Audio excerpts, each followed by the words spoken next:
Patient selection is very important for gene therapy, just as it is for allogeneic hematopoietic cell transplantation.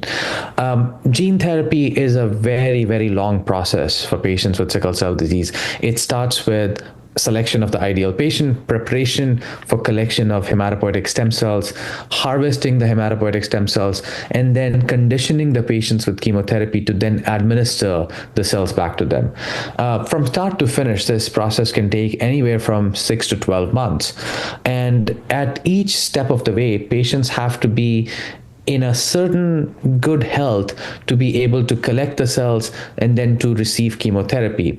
And so the first step involves performing a thorough organ function evaluation, looking at their cardiac function, pulmonary function, renal function, making sure that there is no history of stroke or cerebral infarcts, which would preclude these patients from receiving gene therapy. And once that has been done, we can move forward with the different steps. It is essential to perform all these evaluations upfront because many patients, because of their underlying conditions, especially if they have pulmonary dysfunction or if they've had a history of stroke for which they're receiving chronic blood transfusions, they may be at higher risk after gene therapy.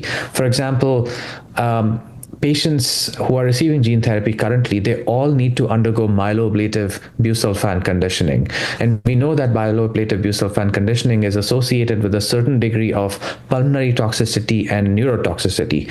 And so if somebody really has diffuse pulmonary fibrosis already, perhaps giving them Busulfan is not a good idea.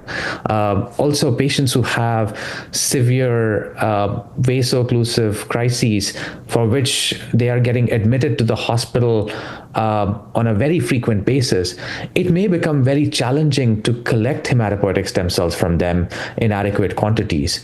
And lastly, as I alluded to, patients who are receiving chronic blood transfusions for CNS disease, we may not be able to adequately discontinue or safely discontinue their blood transfusions after gene therapy. We just don't have evidence to do that right now.